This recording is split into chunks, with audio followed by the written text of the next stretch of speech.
Hey there, V2X Nation and friends.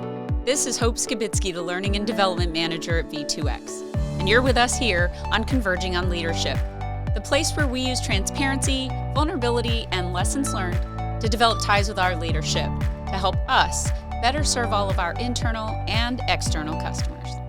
Hey podcasters, can you picture yourself with a challenging, rewarding career as a commercial and defense contractor? Maybe you're already working for V2X and would like to expand your horizons with a new opportunity, or you're interested in getting started with us. V2X is here for you. We have a wide array of job openings, some for those who want to support the United States military warfighters, and for those of you who are interested in the ultra-secure world for one of our country's three-letter agencies. We pride ourselves in developing our employees for future opportunities. Did we mention we have locations and positions all across the globe? If you're interested in a rewarding profession that pays well with competitive benefits, check out our website at gov2x.com/careers. All right. Welcome back. We're glad to have you. I'm here again with Sue Deagle, our Senior Vice President at V2X, and we're here this time to talk about influencing others. So I'm excited to hear your thoughts on it.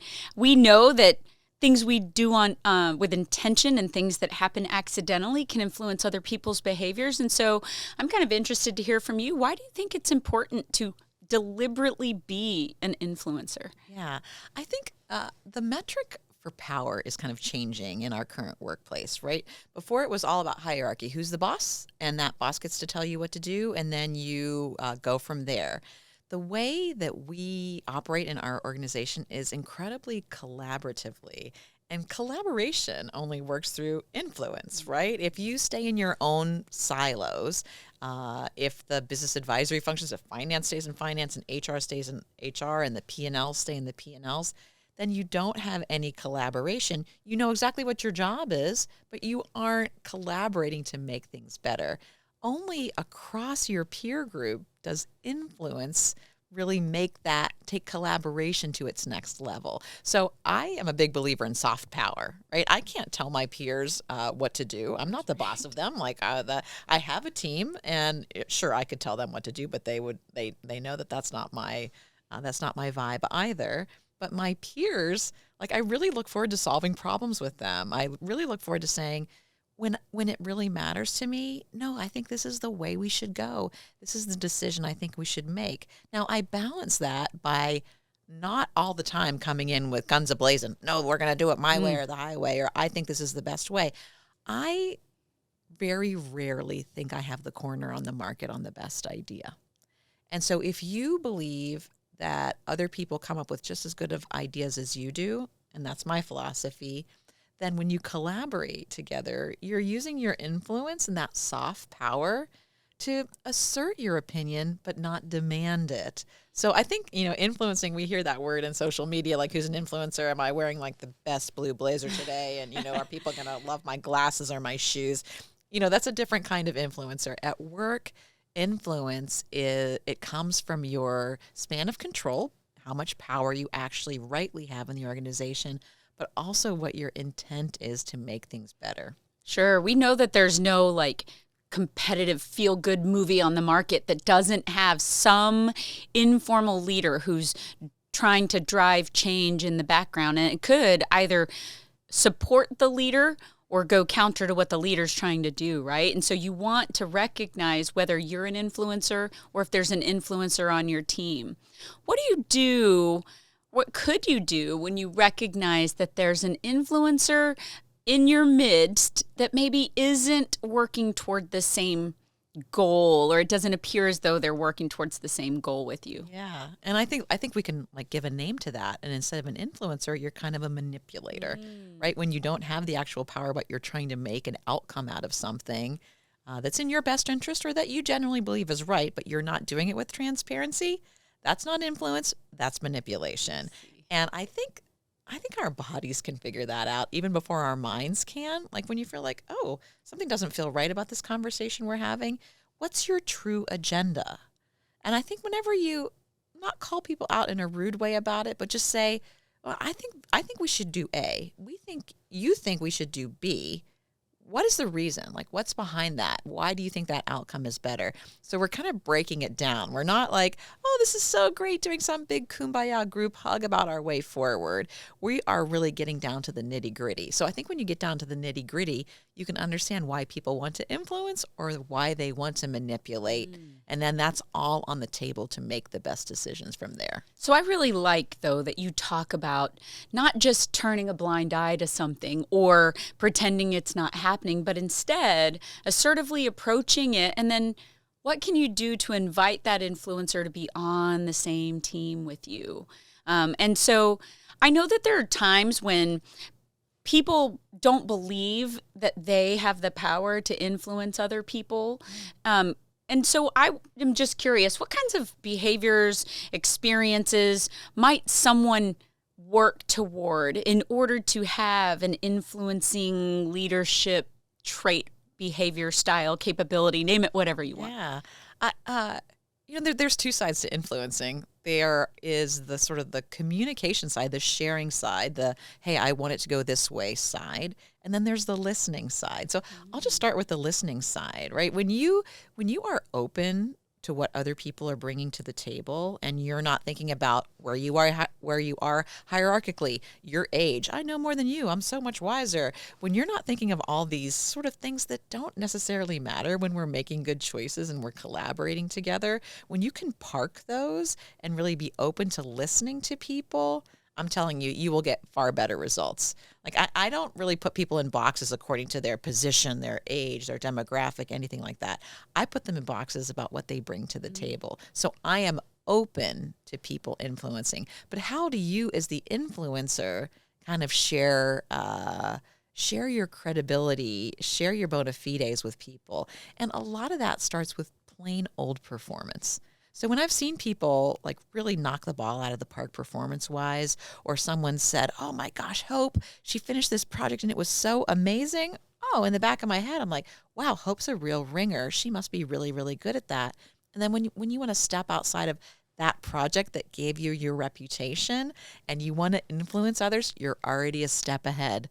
So table stakes is plain old rock star performance, because then people will already look at you in a different way, and your power, your soft power to influence, goes from there. Oh, I love it, because it demonstrates your capability. When people see that you're not just telling them to do a thing, you're telling them to do a thing that you've had to work your way through, it gives you the credibility that you could influence them to want what you have. Yeah. And then you're willing to share it is the next step, right? So that's great. So when we're looking at influencers amidst a thing, often we're talking about optic, right? Like, what is it I see when I look at you?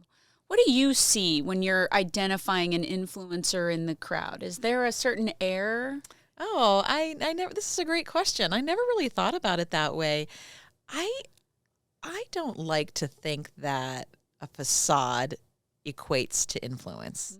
Right. I want to get past my own biases, my unconscious biases, to say, well, if a person looks a certain way, they stand up and look confident, they love to speak in front of a crowd, that's not necessarily the metric. Those people could be fantastic influencers, but just because you don't love to speak in front of a crowd, or you're not the loudest person in the room, that doesn't mean you're not a great influencer, because honestly, really the quiet types are oftentimes the best. So I really try to talk my brain down from saying, oh, okay, no, that's the person. I don't want to use my visuals there. I want to use what people are bringing to the table project-wise, or in small conversations, or the insights or wisdom that they bring. So I want to turn off the optics, and I want to turn up the intuition to really say, okay, in a conversation, oh man, he really impressed me, and I would love to use him on a project in the future. I would love to get his opinion about something that we're doing. Or I would just like to ask him in general, how do you think the company's doing as a whole? So I think that collecting little data points like that, rather than letting the optics kind of drive your who's a good influencer, is the right way to go. That's brilliant. I love it. It gets us out of the mindset of believing there's a single type. Which is great, right? I think it was Sheryl Sandborn in her book Lean In that actually, I'm paraphrasing, she talks about no longer feeling like she needs to spread her elbows out to take the room at the table, but instead she'd talk a little softer so that people had to lean in to listen. And I'm like, you go. I like that. It doesn't always have to be the loudest voice in the room that's making an impact. Yeah. We shouldn't be looking at capabilities at work as just like, oh, a handful of what the best ones are. And just because I'm comfortable speaking in public after, 32 years in the workforce doesn't mean somebody coming up in the first decade is comfortable with that. And I wasn't comfortable with that either then, right? So I kind of try to think about who I was then, who I am now, and I more gravitate towards the strong silent types. Because I think there's a lot going on underneath there that the rest of us could benefit from if we put a communication structure in place that their ideas can be heard, and then they can be influencers. Let's talk about influence a little bit in the fact that sometimes you hear people say, well, this is just who I am, or it worked for me, it got me here, right? I think that there might be room to explore changing some of that to help you get maybe the next thing further. How do you influence people that maybe don't know they need it? Do you think there's a sneaky influence capability? I think that's a tough one, right? Because we tell people, bring your whole self to work. Oh, but wait, maybe you could leave that 20% behind. You have to be the judge of your own efficacy. And you have to be asking questions about it. And you have to be willing to sometimes get a little bit wounded by the feedback that you get in order to course correct. And I remember we were at a women's summit in November, and we were all sharing around the table, hey, what's one thing you want to work on more this year? And, I had a thing to work on. And this woman sitting next to me said, I don't have anything that I need to work on. And I was like, wow, I was so kind of stunned by that. Like, there's nothing else that you need to work on. And that it's great to have that kind of confidence. But for myself personally, there is always something I am working on to be better at and to be a better influencer. When I talk too much, I lose my ability to influence, right? We have to be watching those metrics about ourselves and making sure that the authentic self we're bringing to work matches with our work environment that we're in. Because we're not solo entrepreneurs here at our company. We are not a place that rewards the individual contributor at the expense of everyone else. Everything we do is collaborative. So I think it is a challenge for people who we think, oh, they're so great if they could only maybe tweak their style a little bit. We as leaders owe them that conversation. Yeah. They, as people who want to make an impact to the organization, owe internalizing that and deciding what they want to do with it. Scary is the person who feels they have nothing left to learn. Yeah, I think so. Yeah. I also like that you talked about listening, both the last session and then now. We always say that there's 2 ears and 1 mouth, right? Use them in proportion. So I think it's just a good reminder, because it's sad for us to believe that if something is to be said that, I've been there, done it twice, and had more fun doing it than anybody else, right? And so let me just give you everything I've got. Yeah, and I think sometimes I actually literally, there was a period in time where we were very intensely going through a merger, and it was very high energy, and we were at our maximum stress level, and I realized I was getting really interrupty on the Zoom call, on the Teams call. And so I am a big, I manage myself by sticky notes. So I wrote a sticky note, and I put it up on my wall, and I just said, stop talking, right? So that when I got myself all worked up and wanted to kind of talk over top of people or be dominating the conversation with my idea, I would look at that sticky note on top of my desk and be like, no, I'm just going to absorb. I'm going to absorb what people are saying. And that is so much more effective. Talk about influence. The person who speaks the least is often the person that we're looking to the most. But we are all, we're all in the heat of the moment. No, my idea, your idea, etc. To that Sheryl Sandberg point, the more quiet you are after you've built that reputation of performance, the more people are curious about what you're going to say next. I think that's a good point, because sometimes when we have a lot of thoughts or a lot of experiences, we want to feel like we've got to get them all out, tell the world exactly what we know. When in reality, people will get tired of hearing you talk. They will, and you'll lose your influence. Things that you've crafted a career around, and you don't want to squander that. It can be gone in an instant, and you really do have to be careful about what you're putting out in the world as much as what you're listening to from everybody else. You have to balance those. So when we talk about influencing others, influence isn't necessarily a taught skill. It's a thing that is kind of earned based on your performance, is what you're saying. Yeah, absolutely. That's what I really believe. And you're right. Like there's not a 101 framework on gaining influence, but I think the 101 frameworks out there for sort of the young people coming into the workforce today. And we use a couple of these books in our training. Multipliers is a really, really good one. That teaches people how to do the intricacies of adding value. Right. And one of my favorite ones in Multipliers, and Liz Wiseman is the author of that and other books that she's published, is making work light. So we talked about in the prior podcast that I have a casual style. That is my style. I have to make sure that it's not too casual for some people, but what I really love about work is I like making work light. I like making funny little quips with each other. I like making what we do like break the ice about it so everything is not so tense. And that's what I bring to the table. And so people know that. Like when I'm there as part of the meeting, if it's going okay and it's appropriate for that, we're going to be a little bit goofy and a little bit silly when that's appropriate. But then other people bring a tremendous amount of gravitas to the table. You just want to listen to them talk because they know so much, right? And that's a different kind of influencing style. And I think whenever we're just kind of figuring out who we are in the workplace, we look at the models of people around us. Hey, am I more like a Sue? Am I more like a Hope? Am I more like a Chuck, our CEO? And you decide what works for you. You're taking things, trying them out. Oh, if it worked great, you're going to put it in your toolbox and you're going to use it for another time. If it didn't work great, you're going to fail fast. You're going to say that style is not for me. You're going to discard that and it doesn't go in your toolbox. But you're building over your career your toolbox of influence, your toolbox of performance.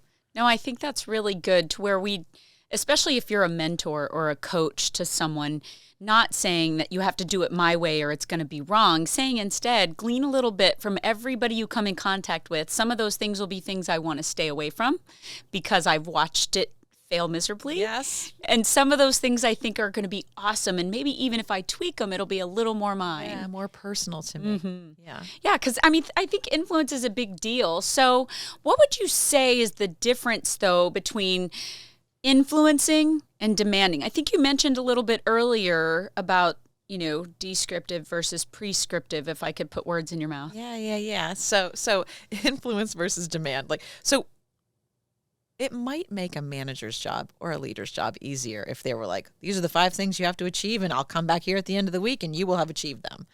Right. But then it really isn't allowing people to have the creativity to grow in their capability and their subject matter expertise. So I find the demand, like I'm demanding something, to be less personally developmental. And one of the things we're trying to do for people at work is we're trying to give them a sense of belonging and a sense of meaning, right? And the demand paradigm doesn't facilitate that. When you're influencing people, this is the outcome I want by the end of the week. You're letting people have that meaning. They're creating it themselves and that belonging with their peers to get to end of job. So I'm not a big believer in these are the 6 steps and you have to follow them. Some jobs are suited to that, though. So I never want to kind of knock that completely. There are some things when we teach people how to do their job that they have to do the 6 steps, and those are the 6 steps. But people know when they get into those jobs that that's what they look like. I think for the most part, when you're collaborating and creating together, you want to give people the freedom. And I always reflect back to a boss I had very early on in my mid-20s, and his name was Bob Reeve. And he gave me a proposal to do. You're going to do this proposal, and you're going to submit it. And I was like, well, wait, should I, how many people should I put in this proposal? And he was like, Sue, take the proposal and create the proposal and then submit it to the government. And I was like, okay. He really let me be independently figuring it out. And it was stressful, and as stressful as anything for a 27-year-old can be. I was like, oh, what if I screw this up, etc. Filled it in, worked with my colleagues to collaborate, submitted it, and we won this piece of work. And afterward, it was so great to hear Bob Reeves say, oh, it's that deal Sue Deagle won. Oh. Right? But if he would have no, I'll tell you, you need 20 FTEs and a this or this or this, I wouldn't have felt that sense of accomplishment. So he gave me the freedom and independence to succeed or fail. And there's nothing like that feeling of success to say, oh no, I got this. Like I didn't know what I was doing, or I felt like I didn't know what I was doing at the beginning, but I did it anyway. And he really planted that seed in me to take chances and to know it's not always going to work out. But when it does, you're like, oh yeah, I did it. Oh, I love it. It takes me back to my Air Force days where we talk about, giving people left and right boundaries and intent, and then giving them the freedom and flexibility to maneuver their way there, right? Yeah, I love that. I make fun all the time and say, all you have to do is, Sue says, hope I want you in Albuquerque by Sunday. You can't go by plane and you can't go by boat, which means, okay, I know I've got to be in Albuquerque by Sunday, but if I take a pogo stick to get there, you don't care, as long as I'm there, right? Right. And why wouldn't I empower you to make the best decision for you? All those little things build up over time. We're building future leaders. We're not, I'm in my mid-50s now, I'll be here for a while, but I'm not going to be here forever. And don't we want to enrich people's lives by teaching them our leadership lessons? And that's much more done by example than by prescription. That's right. And I think you mentioned it early on, but I want to make sure we don't leave it, is it doesn't always have to be a leader influencing their subordinate. Yeah. It could be you influencing your peers, and it could also be your subordinate influencing leadership. Yeah, this is so true. So, at the C-suite in our company, we all collaborate together to work on something, right? So people would think to themselves, well, I mean, you're the senior vice president and you're over the profit and loss part. Why are you always engaged with the chief legal officer on things? But we brainstorm together and we come up with better things together. So that influence, he knows how I think. I know how he thinks. If he's trying to solve a tough problem, sometimes he'll just bounce it off of me. If I'm trying to solve a tough problem, I'll go to Kevin and say, I've been thinking this through. What do you think about that? And then that gives us the rapport when we both need each other's help, to then when it's a company-wide problem that we're solving together, we know, oh, this is going to be great because we're going to solve the problem, in collaboration. So I think influencing there, like when I think about it, I don't really think about a lot of top-down stuff. I think about how do I make the company work better? That's what I really consider my job to be. How do I make all of the executives at V2X more successful, which in the end will grow our top and bottom line. And that is a lot of influence. It's not a lot of dictatorial, you'll do this, which I don't know that much about anyway, because I'm a generalist. And so I'm just trying to make people more effective, which will make our company more effective. Well, and I also can't help but tie back a point you made, which I think goes right back to Chuck Pro's original point about DE&I, right? You said putting more heads together, more experiences. That goes back to that diversity, equity, and inclusion piece. The different experiences, backgrounds, growings, all those things are going to bring a different thing to the table and help us be most effective. This is a great point. And we should think of diversity, like the way that we think about diversity at our company is, persons of color, women, persons with disabilities. We do an Allies of Pride, and we do veterans. Those are sort of the areas that we focus on. But there is additional other places where diversity comes from. Age diversity, background diversity, geographic diversity. We should constantly be seeking for that in our teams. Groupthink is real. And when we are all cookie cutter, like if I had a team of Sue Deagles, first of all, like brace for impact, that would be a terrifying thing. But we would all we would come up with the same outcome every time. And we really want diverse thoughts to be contributing. Like we say about DE&I, you could choose to have a DE&I journey and focus on that in your company for various reasons, because it's the right thing to do. That's, first and foremost, it is that. But secondarily, because you want to reflect back to your customers and to your teams the diversity they're reflecting to you. And so that's critically important as well. And then the third is it really does impact business results because of this diverse thinking that we're talking about. When you bring people to the table and they have different ways of looking at things, then that's a really great contribution. So I'll never forget John Smith. He oversees our programs at Fort Bragg and Fort Benning. He was telling me a story about the vehicle maintenance bay, right? So mostly it was a bunch of males in the vehicle maintenance bay, and a female would put her application in, and the males would say to themselves, well, if this female joins the crew, maybe we can't talk about the things that we used to talk about all the time, and we'll have to kind of watch what we say. It'd have a different dynamic. And that is absolutely fair and probably correct. But I think John's point to that was, you'll have a different dynamic and it'll be a great dynamic. We don't have to constantly be repeating the dynamic we have. When we open ourselves up to diversity and diversity of thinking, maybe that female would bring to the table a different way of doing things, or just a different sense of humor, or a different kind of fun around the donuts and the coffee, right? We are afraid of what that might look like when we insert diversity into what we do. But I think when they look in their rearview mirror, they think to themselves, well, what was I afraid of? Yeah. Or what were we ever before this? Yes, You almost, exactly. you feel better in the thing. Yeah. Yeah, I like it. Okay, so today, we talked about influencing others up, down, around, through active and passive behaviors.